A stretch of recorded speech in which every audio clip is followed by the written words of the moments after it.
Hi, this is Jim Hensel in Portland, Oregon. This is a double-sided feeder. You can see slots on both sides. There's one for one side and a slot on the other. There's a crossover in the middle that would allow the fluid to go to both sides. A lot of my viewers have asked me to show them how I make the cuts for various things, and so here's a sped up version. Here I'm cutting the panels for each side. This is 1/8" hardboard. The dimensions are from a website that you can see below.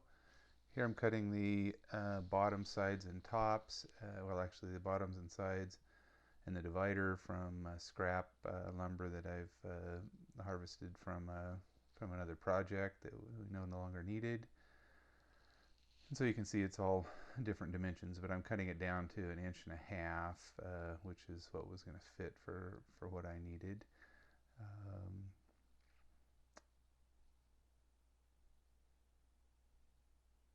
So here I'm cutting the bottom boards, and you can see there I have a piece of plywood on my fence. That's so I can use both the fence and the T pusher. If I didn't have that piece of plywood there, it would bind. You can see that as the board clears that plywood, then there's a gap against the fence. So I'm just using the fence to measure the length. Typically you can't use the T and the fence at the same time. Using a chop saw now to cut the ends. It has a stop and a C-clamp and a stop set to the right length, so that I could just make all the cuts. As you can see, I just chew right through the material to make all those pieces. I'm making 14 of these double-sided feeders. These are the center pieces. They're a little slightly different length than the bottom or than the sides. Same thing, I have a stop set to the right length. The top is in two pieces, and there's ears, and I decided to make that out of full, what's called 4/4 material. So this is full 1-inch thick cedar, so that when I make the ear that sits in the frame rest, I'll still have a fair bit of meat left on the top. Here I'm putting on a dado blade. This is a Craftsman dado blade. Now I'm cutting the ears that are on the top, that stick out, that sit on the frame rest of the box. And I've just got my dado blade set, so it just chews out, I don't know, 3/4 of an inch, and that ear happens to be 1.1 inches long, because there's going to be a 3/4 inch end that comes into it, and then they'll still leave 3/8 for the ear. These are the bottoms. I'm just cutting dados in both ends of the bottom to accept the side boards, to a little bit more gluing surface there, and hopefully make it a little bit more waterproof. I am going to take hot wax. I'm going to heat these up in the oven to 150 degrees, and then take hot wax and pour it in to seal all the joints so that they don't leak. You can see I use various containers to hold different parts. Here I'm dadoing the very center to hold the divider. I think if I was going to do it over again, I might skip this step. It doesn't necessarily seem necessary, but I went ahead and did it. This is in the divider. There's two little crossover grooves. The idea there is that if I need to use this feeder just for one hive, I can, because I'm building these to make mating nucs out of 2 hives. These are actually dividing feeders. I'll come back to that. Here shows this is the groove that I cut in each of the sides. It's a 1 inch down from the top. You could cut it with drilling 2 holes and then a saber saw. I happen to use my dado blade to cut that groove. I'm sorry I didn't have a better example to show you. Somehow I missed that in my video. So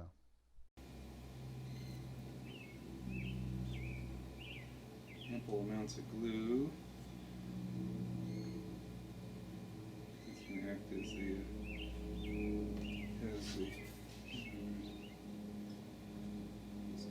so use 1-inch staples.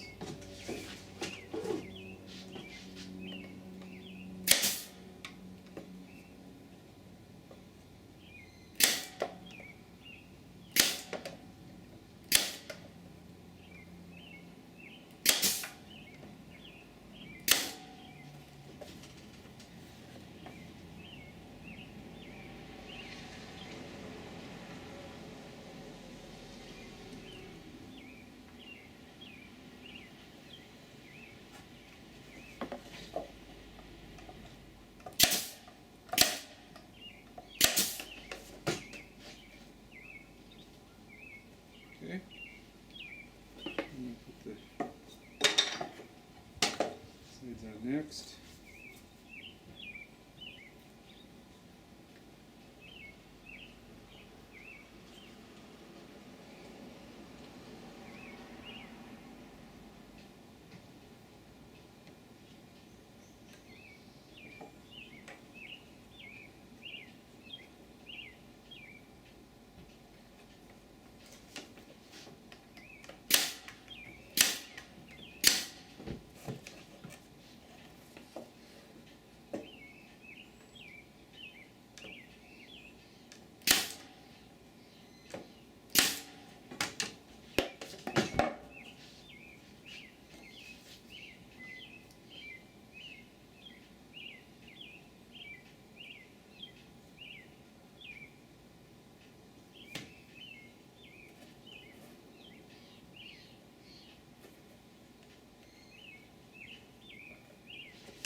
So that's what it looks like so far.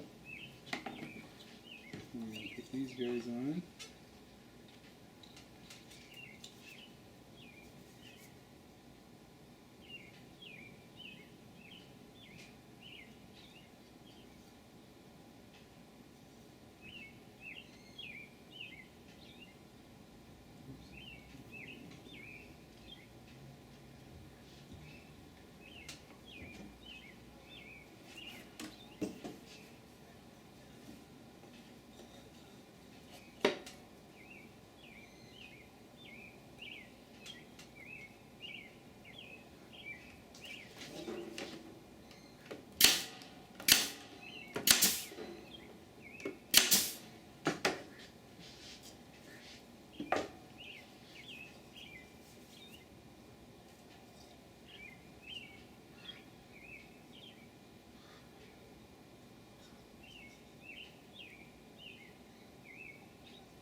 Okay, here's one side.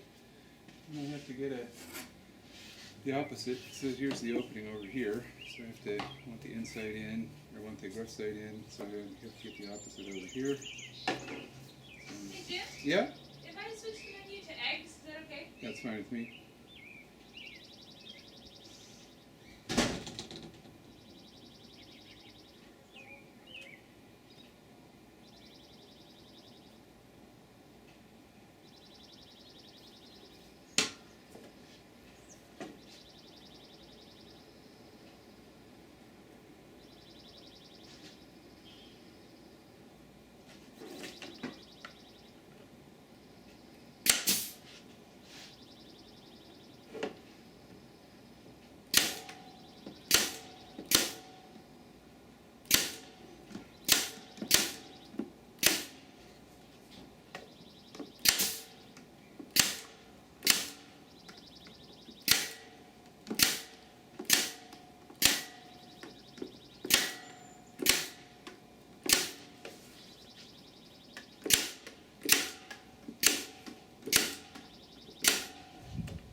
There it is. Frame feeder. One side to eat here, one side to eat here. Got the divider in the middle with the crossover at the bottom.